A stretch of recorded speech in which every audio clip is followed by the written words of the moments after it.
16e homélie de saint Jean Chrysostome sur le livre de la Genèse, chapitre 2, verset 25. Et ils étaient tous deux nus, Adam et la femme, et ils n'en rougissaient pas. Je veux aujourd'hui, mes chers frères, mettre à votre disposition un trésor spirituel qui ne se vide jamais, quoi qu'on y prenne à pleine main. Il possède même le double privilège d'enrichir tous ceux qui se l'approprient et de se remplir de nouveau lorsqu'on le croit épuisé. Souvent, une légère portion d'un trésor matériel suffit pour nous rendre puissamment riches. Et à plus forte raison, les moindres paroles de l'Écriture contiennent d'excellentes vérités qui sont comme d'abondantes richesses. Le propre de ce trésor est d'enrichir tous ceux qui le trouvent et d'être lui-même inépuisable, parce qu'il s'alimente sans cesse aux sources de l'Esprit Saint. Il faut donc que de votre côté, vous reteniez mes explications avec soin, et que du mien, je m'efforce de vous les rendre plus intelligibles, car la grâce est toute prête, et ne demande que des cœurs sur lesquels elle puisse largement se répandre. Au reste, l'explication du passage qui vient d'être lu sera bien propre à nous montrer l'immense bonté du Seigneur et son extrême bienveillance à l'égard de notre salut. Et ils étaient tous deux nus, Adam et la femme, et ils n'en rougissaient pas. Considérez, je vous y invite, l'éminent bonheur de nos premiers parents. Combien ils étaient élevés au-dessus de toutes les créatures sensibles et grossières. Ils habitaient moins la terre que le ciel, et quoique revêtus d'un corps, ils n'en sentaient pas les infirmités, puisqu'ils n'avaient besoin ni de toit, ni d'habits, ni d'aucun autre secours extérieur. Or, ce n'est point sans raison et sans motif que la Sainte Écriture entre dans ce détail et nous apprend que leur vie était exempte de douleur et de tristesse, et que leur état était presque celui des anges.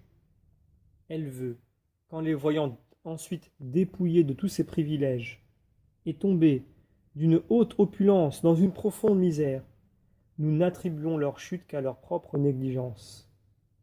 Au reste, il est important de faire attention à ce passage entier de la Genèse, car Moïse a dit d'abord qu'Adam et Ève étaient nus, et qu'ils n'en rougissaient pas.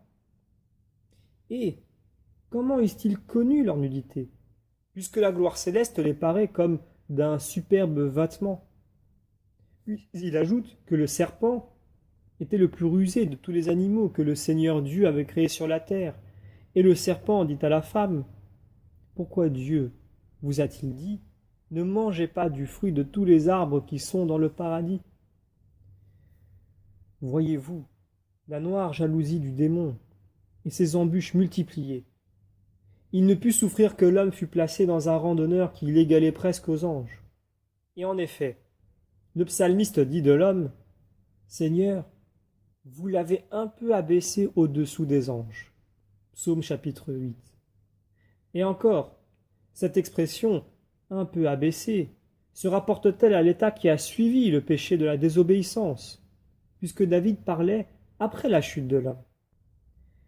Le démon voyait donc que l'homme était un ange sur la terre, et la vue de son bonheur faisait sécher d'envie cet auteur de tous les maux. Car lui-même avait fait partie des cœurs célestes. Mais sa volonté mauvaise et sa grande malice l'avaient précipité du plus haut des cieux.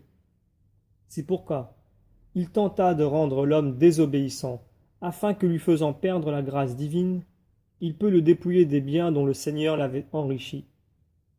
Comment s'y prit-il? Il se servit du serpent, qui était le plus rusé de tous les animaux, ainsi que nous l'apprend Moïse. Or, le serpent était le plus rusé de tous les animaux que le Seigneur Dieu avait créés sur la terre. Ce fut l'instrument qu'il mit en œuvre pour tromper la femme et pour la séduire par une insidieuse familiarité, comme étant plus faible et plus simple que l'homme. Et le serpent dit à la femme, « Cet entretien nous montre que, dans le principe, ni l'homme ni la femme n'avaient frayeur des animaux, et que ceux-ci reconnaissaient tout leur empire et leur autorité. Les bêtes sauvages et féroces étaient alors aussi soumises que le sont aujourd'hui les animaux domestiques. Ici peut-être Me demandera-t-on si le serpent était doué de raison? Assurément non. Et le sens de l'écriture est que ce fut le démon qui emprunta son organe et qui trompa l'homme par un effet de sa noire jalousie. Le serpent ne fut donc que l'instrument docile de sa malice, et il s'en servit pour tenter d'abord la femme comme étant plus faible, et ensuite pour entraîner par elle le premier homme. Ainsi il dressa ses embûches par l'intermédiaire du serpent, et par son organe, il entra en conversation avec la femme. Pourquoi, lui demanda-t-il, Dieu vous a-t-il dit, ne mangez pas du fruit de tous les arbres qui sont dans le paradis? Mais considérez la malice de cet esprit artificieux. On dirait qu'il ne veut qu'insinuer une bonne pensée, et qu'il n'interroge la femme sur cette défense que par le motif d'un tendre intérêt. C'est ce que montre bien cette parole. Pourquoi Dieu vous a-t-il dit, ne mangez pas du fruit de tous les arbres qui sont dans le paradis? Cet esprit mauvais semble lui dire, pourquoi Dieu vous a-t-il interdit une si douce jouissance? Et pourquoi ne vous a-t-il pas accordé l'usage de tous les fruits que produit ce jardin? Il ne vous en a la vue que pour vous en rendre la privation plus pénible et plus amère. Pourquoi Dieu vous a-t-il dit? Et quoi, ajouta-t-il encore, y a-t-il réellement pour vous avantage d'habiter ce jardin puisque vous ne pouvez jouir de ses productions? Ou plutôt, n'est-ce pas un véritable supplice que de voir ces beaux fruits et de ne pouvoir en manger? Observez comme des paroles insinuèrent le poison dans le cœur de la femme. Elle devait dès le début soupçonner la malice de son interlocuteur, car il lui mentait sciemment, et ne semblait lui porter intérêt que pour connaître le commandement du Seigneur et l'engager ensuite à le transgresser. Ève pouvait donc apercevoir facilement l'imposture, et elle devait souvent repousser la parole de l'esprit mauvais, et ne point devenir le jouet de sa malice, mais elle ne le voulut pas. Il fallait, dis-je, que dès le principe elle rompit l'entretien, et que désormais elle se borna à parler à l'homme pour qui seule elle avait été formée, et dont elle était la compagne et l'égale, non moins que l'aide et la consolation. Mais elle se laissa, je ne sais comment, engager dans ce funeste colloque, et elle écouta les insidieuses paroles que le démon lui adressait par l'organe du serpent. Du moins il lui était aisé de reconnaître que ces paroles n'étaient que tromperie et mensonge, puisqu'elles affirmaient tout le contraire de ce que Dieu leur avait commandé. C'est pourquoi, à l'instant même, elle eut dû prendre la fuite, rompre toute relation, et maudire cet esprit méchant qui osait censurer les ordres du Seigneur. Mais Ève fut si légère et si réfléchie que, loin de fuir, elle révéla au démon le précepte divin, et selon l'expression de l'Évangile, elle jeta des pierres précieuses devant un pourceau. Ainsi elle agit contre ce commandement du Sauveur. Ne jetez pas vos perles devant les pourceaux, de peur qu'ils ne les foulent aux pieds, et que se retournant, ils ne vous déchirent. C'est ce qui arriva alors. Ève, jeta devant le démon ce pourçon immonde et cette bête farouche, les perles du précepte divin, et cet esprit mauvais qui agissait par l'organe du serpent les foula indignement par ses audacieux mensonges. Bien plus, se retournant ensuite contre la femme, il la fit tomber, ainsi que l'homme, dans l'abîme de la désobéissance, tant il est dangereux de révéler indistinctement les secrets divins.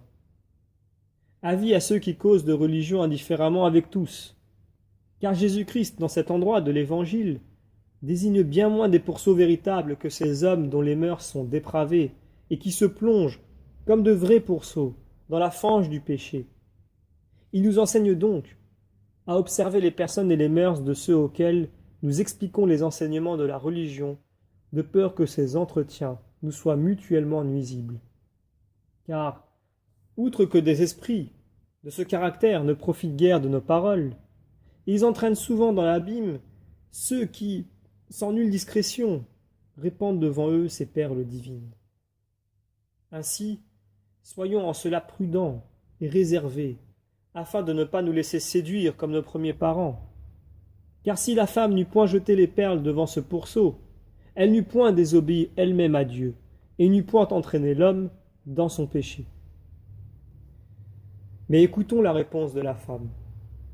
Le tentateur demande: pourquoi Dieu vous a-t-il dit: ne mangez pas de tous les fruits des arbres du paradis? Et la femme lui répond: nous mangeons du fruit de tous les arbres de ce jardin. Mais pour le fruit de l'arbre qui est au milieu du jardin, Dieu nous a dit: n'en mangez point et n'y touchez point, de peur que vous ne mouriez. Voyez-vous la malice du démon? Il avait avancé un mensonge, afin d'engager la conversation et d'apprendre ainsi quel était le commandement du Seigneur. Et en effet, la femme, trop confiante en sa prétendue bienveillance, lui découvrit, avec le précepte, toute l'économie des décrets divins. Mais elle s'enleva ainsi tout moyen de défense. Et que pouviez-vous, ô femmes, répondre à une telle parole? Le Seigneur a dit: ne mangez pas de tous les fruits des arbres du paradis.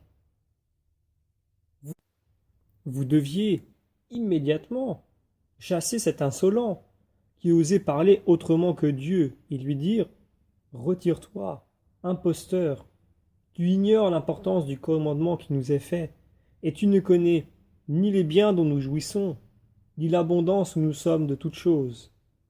Tu oses dire que Dieu nous a défendu l'usage des fruits de ce jardin, mais tout au contraire, le Dieu créateur a daigné, dans son immense bonté, nous permettre de jouir de toutes choses et de manger de tous les fruits, à la réserve d'un seul, qu'il a excepté dans notre intérêt, de peur que nous ne mourions. C'est ainsi que la femme eut dû repousser le tentateur, et la plus légère prudence lui conseillait de rompre l'entretien et de ne point le prolonger. Mais, peu contentée d'avoir révélé au démon le précepte et le commandement divin, elle prêta l'oreille à ces perfides et dangereux conseils. La femme lui avait dit: nous mangeons du fruit des arbres de ce jardin, mais pour le fruit de l'arbre qui est au milieu du jardin, Dieu nous a dit: ne mangez pas de ce fruit, n'y touchez point, de peur que vous ne mouriez. Et voilà l'esprit mauvais lui souffle un conseil tout opposé à celui de Dieu. C'était par un trait de providence envers l'homme, et pour le soustraire à la mort, que le Seigneur lui avait fait cette défense. Mais le démon dit à Ève: vous ne mourrez pas. Comment excuser une telle imprudence?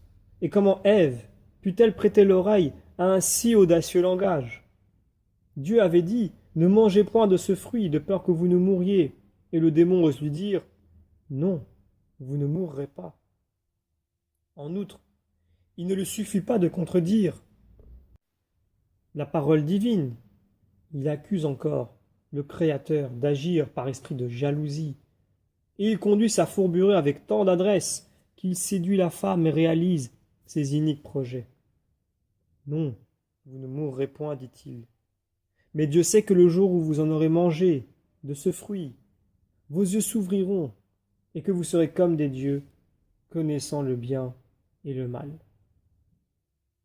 Voilà donc l'appât funeste et le poison mortel que le démon présente à la femme, et celle-ci ne soupçonne pas le danger, quoique dès le principe, il lui soit bien facile de le reconnaître. Mais en apprenant que si Dieu leur avait fait cette défense, c'était parce qu'il savait que leurs yeux seraient ouverts et qu'ils seraient eux-mêmes comme des dieux, connaissant le bien et le mal, elle s'enorgueillit de cette flatteuse espérance et conçut de superbes pensées. Tel est aujourd'hui encore l'artifice du démon. Il nous élève par ses trompeuses suggestions et nous laisse ensuite tomber dans un profond abîme. C'est ainsi qu'Ève, rêvant déjà l'égalité avec Dieu, se hâta de cueillir le fruit défendu. Ses yeux, son esprit et son cœur s'y arrêtèrent, fixement, et elle ne songeait qu'à épuiser la coupe empoisonnée que le démon lui avait préparée. Telles furent certainement ses dispositions depuis l'instant où elle écouta les pernicieux conseils du démon. Et l'Écriture nous l'atteste. Car la femme, dit-elle, vit que le fruit était bon à manger, et beau à voir, et d'un aspect délectable, et elle en prit et en mangea. Véritablement, comme le dit l'apôtre, les mauvais entretiens corrompent les bonnes mœurs. Et d'où vient qu'avant le conseil du démon, la femme n'avait point eu de pensée pareille, et qu'elle n'avait ni fixé particulièrement cet arbre, ni considéré la beauté de son fruit? c'est qu'elle respectait la défense du Seigneur et qu'elle redoutait le châtiment dont il menaçait sa désobéissance. Mais dès qu'elle eut écouté cet esprit pervers et méchant, elle crut, et qu'il n'avait rien à craindre en mangeant du fruit défendu, et que même ils deviendraient égaux à Dieu. Cette espérance l'excita donc à cueillir le fruit, et, se flattant de s'élever au-dessus de l'humanité, elle ajouta plus de foi aux perfides insinuations de l'ennemi de notre salut qu'aux paroles de Dieu. Mais son expérience lui apprit bientôt les funestes suites de ce pernicieux conseil et les effroyables malheurs qui allaient l'envelopper. Car, dès qu'elle vit, dit l'Écriture, que le fruit était bon à manger et beau à voir, et d'un aspect délectable, elle suivit l'impulsion de l'esprit mauvais, qui lui parlait par l'organe du serpent, et raisonna ainsi en elle-même. Si ce fruit paraît bon à manger, s'il charme le regard, et s'il est d'un aspect délectable, et s'il doit en outre nous élever au suprême honneur et nous rendre aussi grands que le Créateur, pourquoi hésiterais-je à le cueillir? Voyez-vous avec quel art le démon captiva la femme et comment il troubla sa raison. Elle osa donc porter ses espérances au-dessus de sa condition, et l'orgueilleux espoir d'obtenir des biens imaginaires lui fit perdre ceux qu'elle possédait réellement. Ainsi, elle prit ce fruit et en mangea, et elle en donna à son mari, et ils en mangèrent, et leurs yeux furent ouverts, et ils connurent qu'ils étaient nus. Qu'avez-vous fait, ô femme, cédant à de perfides conseils? Vous avez foulé aux pieds la loi du Seigneur et méprisé ses commandements. Et quoi? Par un excès d'intempérance, l'usage de tous ces fruits si nombreux et si variés ne vous a pas suffi, et vous avez osé cueillir celui-là même dont Dieu vous avait défendu de manger. Enfin, vous avez ajouté foi aux paroles du serpent, et vous avez estimé ses conseils plus salutaires que les ordres du Créateur. Hélas, votre présomption rend ce crime irrémissible. Mais celui qui vous parlait était-il votre égal? Non, sans doute. C'était un de vos sujets. Il vous était soumis et il était votre esclave. Pourquoi donc vous dégrader jusqu'à abandonner l'homme pour qui vous avez noblesse, pour qui vous avez été formé, et dont vous avez été créé l'aide et la consolation? Vous partagez la dignité de sa nature et la noblesse de sa parole, et vous avez bien pu causer familièrement avec le serpent, qui, devenu l'organe du démon, vous a insinué des conseils manifestement contraires aux ordres du Seigneur. Vous deviez le repousser, mais flatté de ses vaines promesses, vous avez cueilli le fruit défendu. Eh bien, soit. Vous avez voulu vous précipiter dans l'abîme et descendre du fait des honneurs. Mais pourquoi entraîner votre époux dans le même malheur? Vous deviez être son secours, et vous lui tendez des embûches. Quoi? Pour un misérable fruit, vous perdez l'un et l'autre, la grâce et l'amitié de Dieu? Quelle étrange folie vous a inspiré cette audace? Ne vous suffisait-il pas de mener une vie douce et d'être revêtu d'un corps sans en éprouver les faiblesses? Vous jouissiez de tous les fruits du paradis terrestre, à l'exception d'un seul, et, reine de l'univers, vous commandiez à toutes les créatures. Et voilà que, séduite par de vaines promesses, vous vous flattez de vous élever jusqu'aux honneurs suprêmes de la divinité. Hélas, vous apprendrez par une dure expérience que, loin d'obtenir ces biens si enviés, vous perdrez, vous et votre époux, tous ceux dont le Seigneur vous avait comblé. Mais lorsque le repentir aura rendu votre douleur profonde et amère, l'esprit mauvais qui vous a suggéré ce funeste conseil rira de vos maux. Il insultera votre chute et s'applaudira de vous avoir entraîné dans son malheur. Car c'est parce que, enflé d'orgueil, il a voulu s'élever au-dessus de sa condition, qu'il a été dépouillé de sa dignité et précipité du ciel sur la terre. Et de même, il a voulu vous faire encourir, par votre désobéissance, l'anathème de la mort, et satisfaire ainsi sa noire jalousie, selon cette parole du sage, par l'envie de Satan, la mort est entrée dans l'univers. La femme prit donc du fruit, et en donna à son mari. Et ils en mangèrent, et leurs yeux furent ouverts. Combien l'homme fut coupable! Car quoique la femme fût une portion de sa substance, et même son épouse, il devait préférer le précepte du Seigneur à ses vains désirs, et ne point se rendre complice de sa désobéissance. Un plaisir si frivole méritait-il qu'il se privât lui-même des plus excellents avantages, et qu'il offensât le maître qui l'avait enrichi de tant de biens, et qui lui avait accordé une existence exempte de douleur et de fatigue? Est-ce qu'il ne lui était pas permis de jouir abondamment de tous les fruits du paradis terrestre?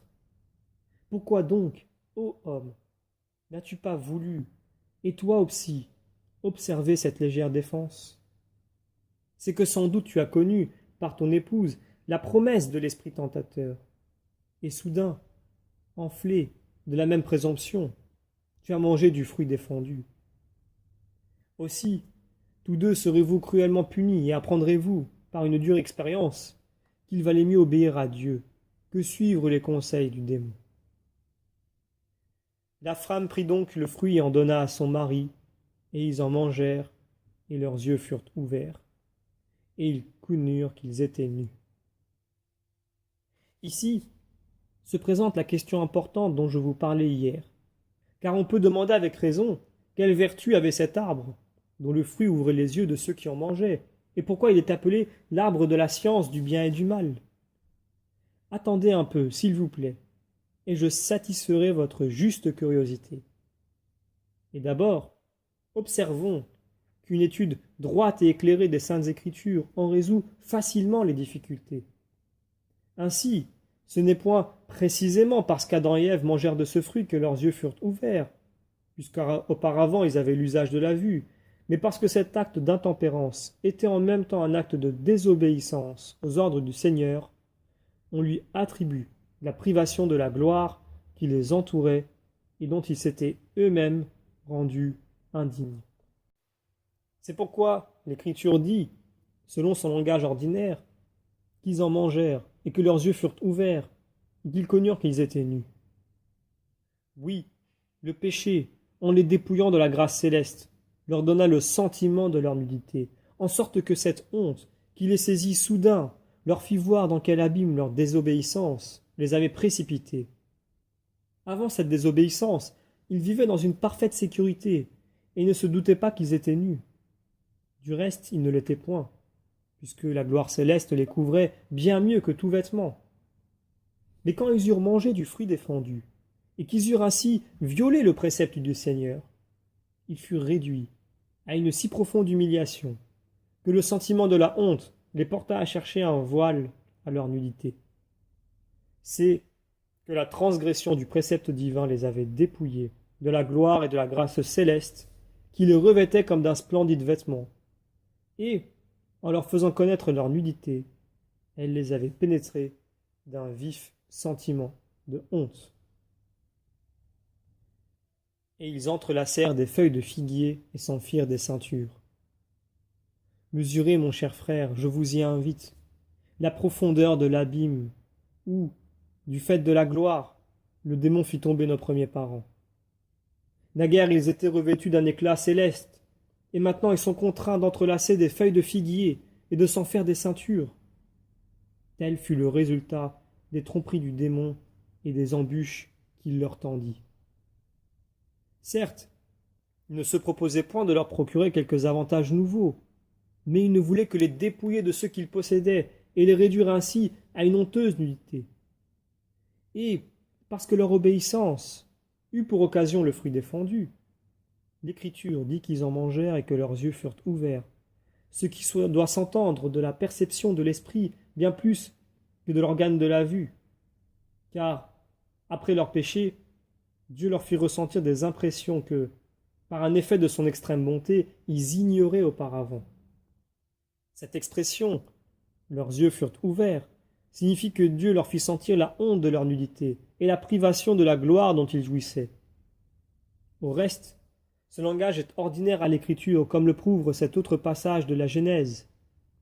Agar, esclave fugitive, errait dans le désert, et ayant placé son enfant sous un palmier, elle s'éloigna pour ne point le voir mourir.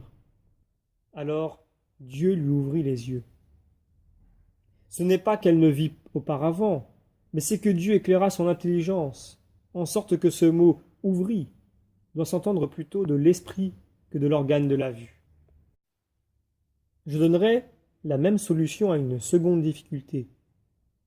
Car quelques-uns disent « Pourquoi cet arbre est-il appelé l'arbre de la science du bien et du mal ?» Et l'on en voit même qui s'opiniâtrent à soutenir qu'Adam n'eut le discernement du bien et du mal qu'après avoir mangé du fruit de cet arbre. Mais c'est une pure extravagance. Déjà même, et comme pour y répondre par avance, j'ai parlé longuement de la science infuse d'Adam. Or, cette science se révéla par la justesse des noms qu'il imposa à tous les oiseaux et à tous les animaux, et par le don de prophétie qui en fut le radieux couronnement.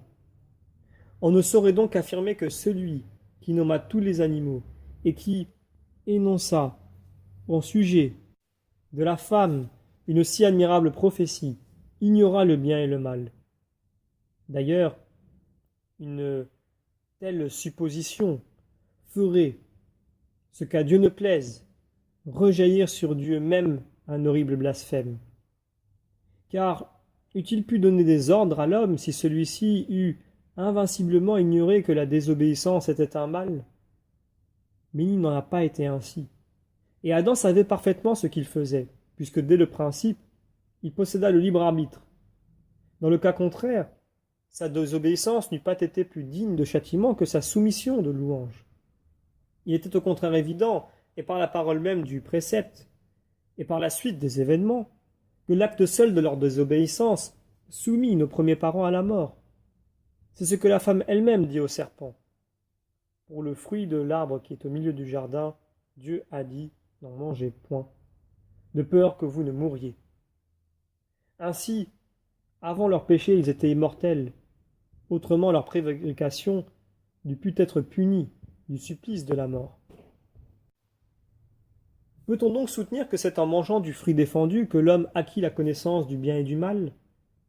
Mais n'avait-il pas déjà cette connaissance, lui qui était rempli de sagesse et orné du don de prophétie?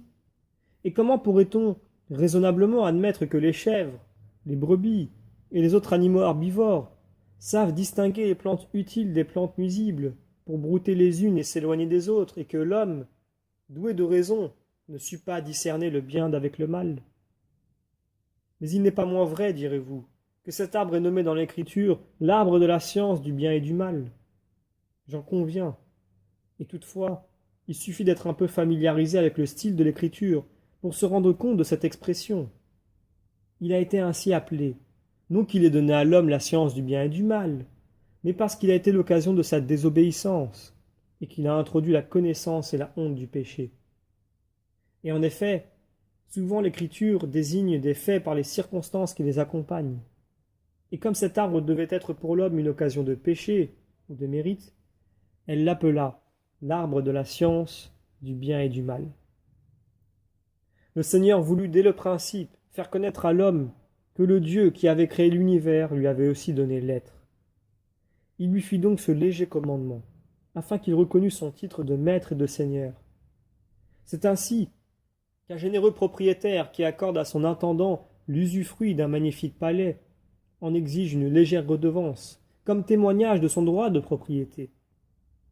L'intendant sait ainsi que ce palais ne lui appartient point, et qu'il n'en jouit que par la bonté et la libéralité de son maître.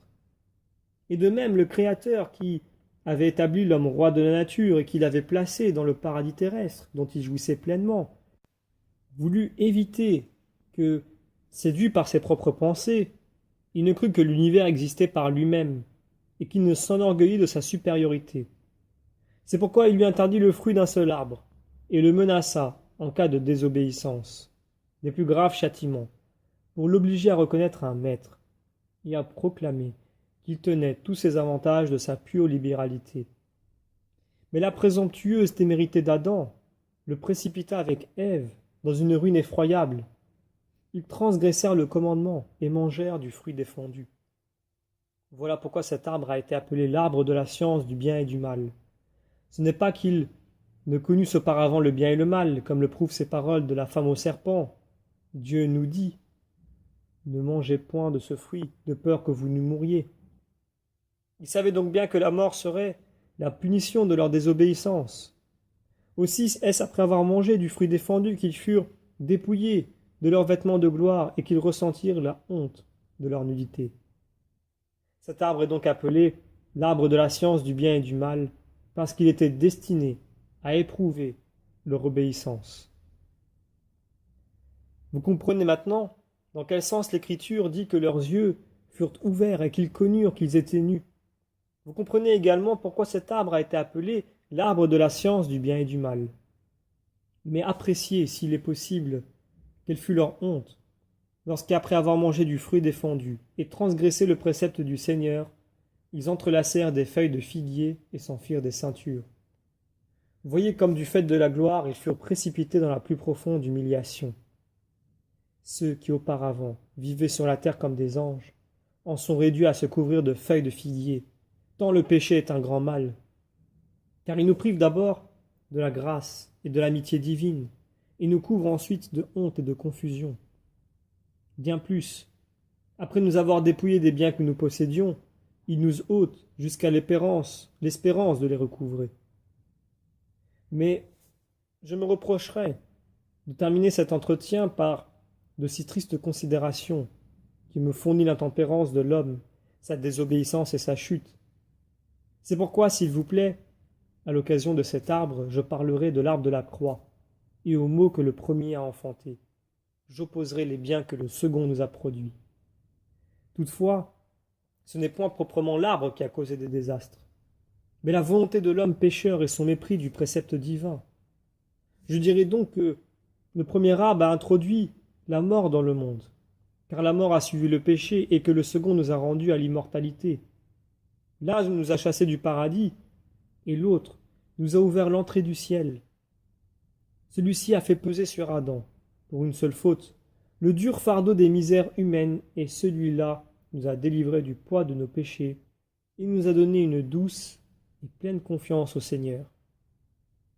Armons-nous donc, mes frères, je vous en conjure, armons-nous de la vertu de ce bois vivifiant, et par son secours, mortifions les affections mauvaises de nos âmes.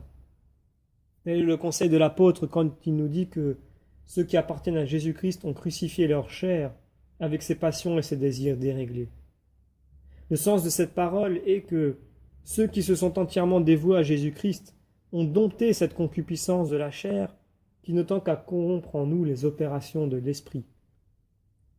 Imitons ces généreux chrétiens et à leur exemple réduisons notre corps en servitude, afin que nous puissions résister aux suggestions de l'esprit mauvais. Ce sera aussi le moyen le plus assuré de traverser heureusement la mer orageuse de la vie présente et d'aborder au port tranquille du salut. Puissions-nous ainsi obtenir les biens que Dieu a promis à ceux qu'il aime en Jésus-Christ notre Seigneur, à qui soit la gloire, avec le Père et l'Esprit Saint, maintenant et toujours, et dans les siècles des siècles. Amen.